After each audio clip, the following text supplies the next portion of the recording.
I found that nothing in life is worthwhile unless you take risks. Nothing.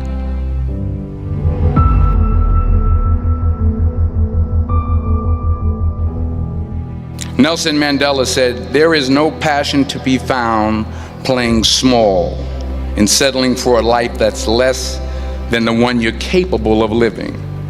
Now, I'm sure in your experiences in school and applying to college and picking your major and deciding what you want to do with life, I'm sure people have told you to make sure you have something to fall back on. Make sure you got something to fall back on, honey. But I never understood that concept, having something to fall back on. If I'm going to fall, I don't want to fall back on anything except my faith.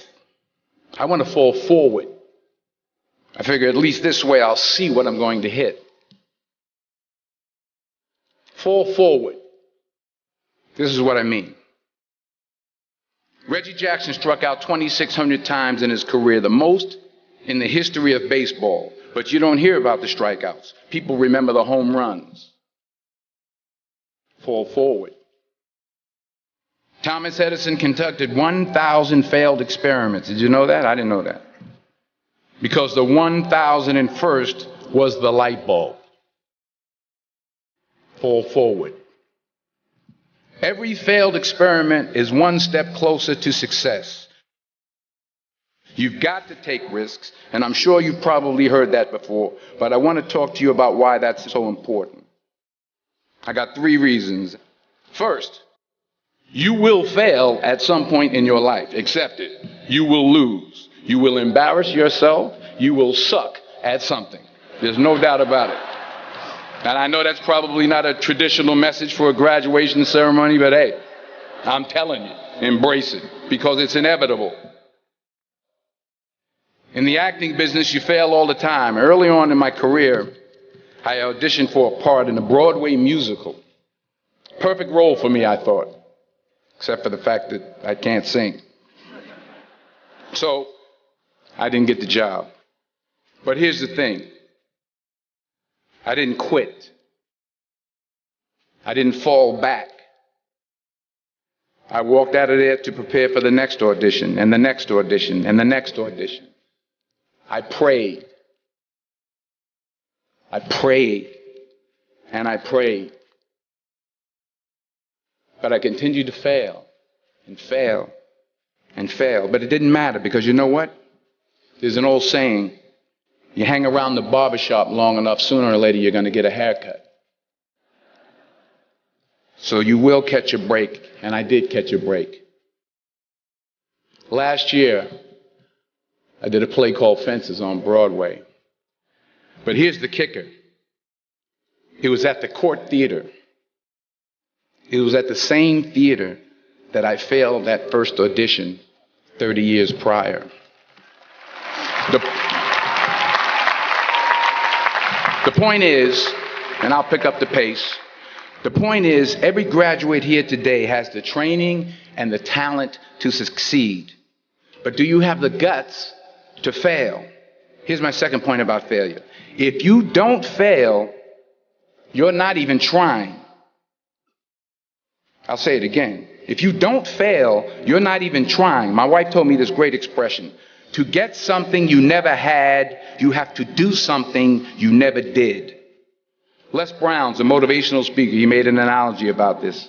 Imagine you're on your deathbed, and standing around your deathbed are the ghosts representing your unfulfilled potential. The ghost of the ideas you never acted on. The ghost of the talents you didn't use.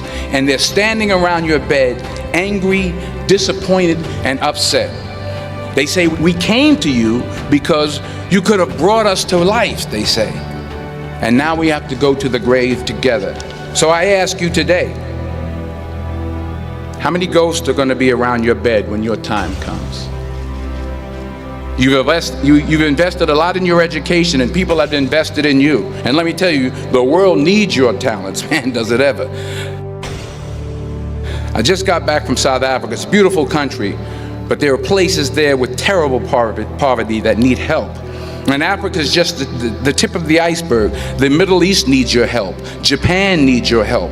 Alabama needs your help. Tennessee needs your help. Louisiana needs your help. Philadelphia needs your help. The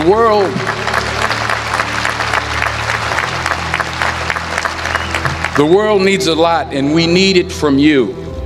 We really do. We need it from you young people. I mean, I'm not speaking for the rest of us up here, but I know I'm getting a little grayer. We need it from you, the young people, because remember this. So you got to get out there. You got to give it everything you got, whether it's your time, your talent, your prayers, or your treasures. Because remember this. You will never see a U-Haul behind a hearse. I'll say it again. You will never see a U-Haul behind a hearse. You can't take it with you. The Egyptians tried it, and all they got was robbed. So the question is, what are you going to do with what you have? I'm not talking about how much you have.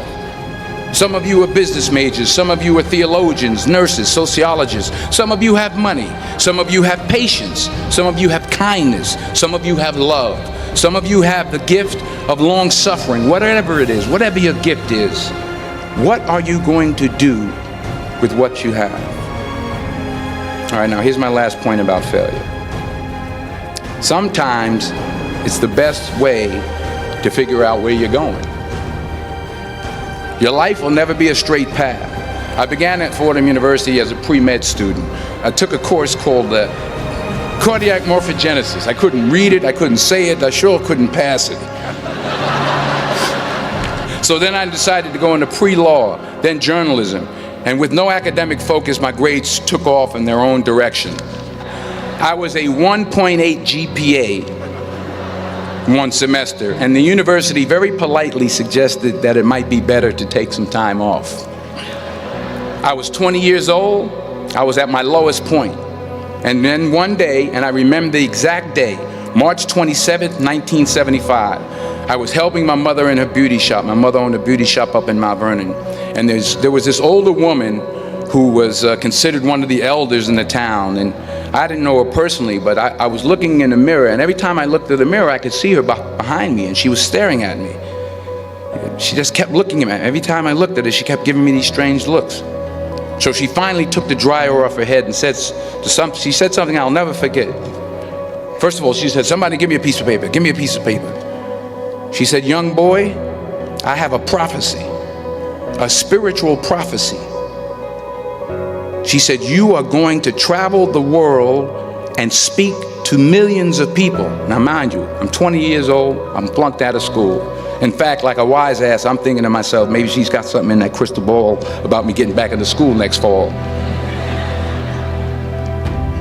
But maybe she was on to something, because later that summer, while working as a counselor at the YMCA camp in Connecticut, we put on a talent show for the campers. And after the show, another counselor came up to me and asked, "Have you ever thought about acting? You're good at that."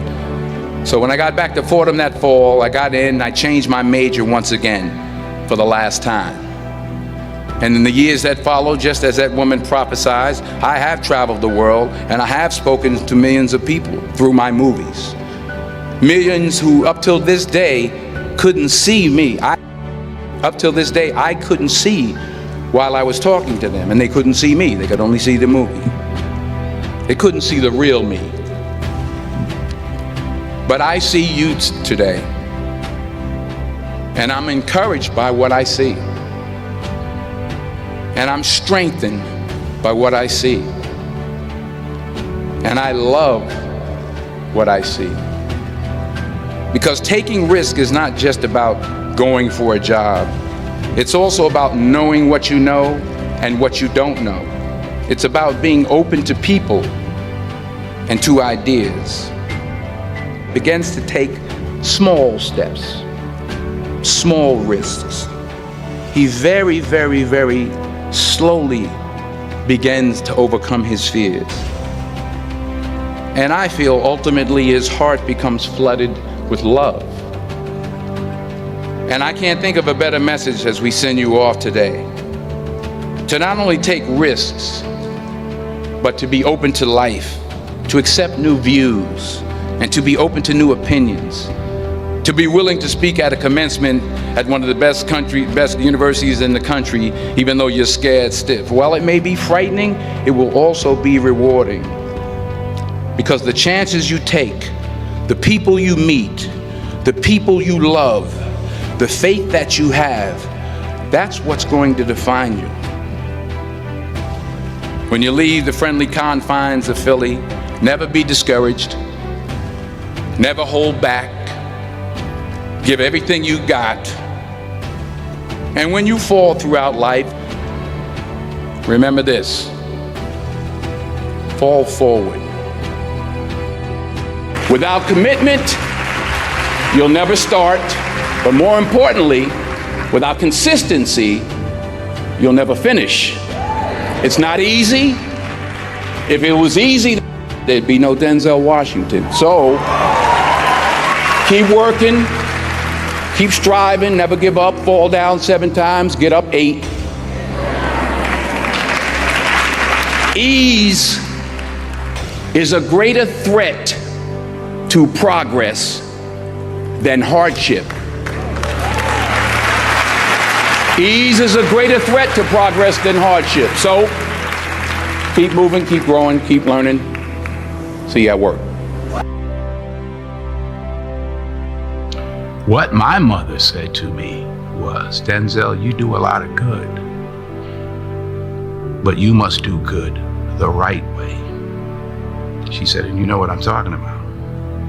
Can't buy your way in. Can't love your way in. You gotta serve. You gotta do good the right way. So at 66, getting ready to be 67, having just buried my mother, I made a promise to her and to God to do, not just to do good the right way, but to honor my mother and my father by the way I live my life the rest of my days on this earth. I'm here to serve, to help, to provide. What is our role as a man? The John Wayne formula is not quite, doesn't fit right now, but strength. Yes, I've been high up on the mountain. I've been blessed, but that's a slippery slope. Yeah. And it's lonely up there. Yeah. You know, people don't know that side of it. Men, what I played in the movies is not who I am. It's what I played. The essence of it, which what you're talking about, is what I wanted to come through. But I'm not going to sit or stand on any pedestal and tell you about what I had in mind for you or your soul. Because the fact of the matter is, in the whole 40-year process, I was struggling for my own soul.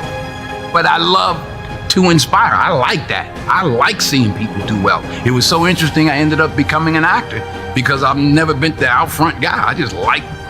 I like seeing people do good. Do you want credit for it, or do you want to see the other person do well? It's the most selfish thing I've done in my life is give, because of the joy that I get from it. I love it.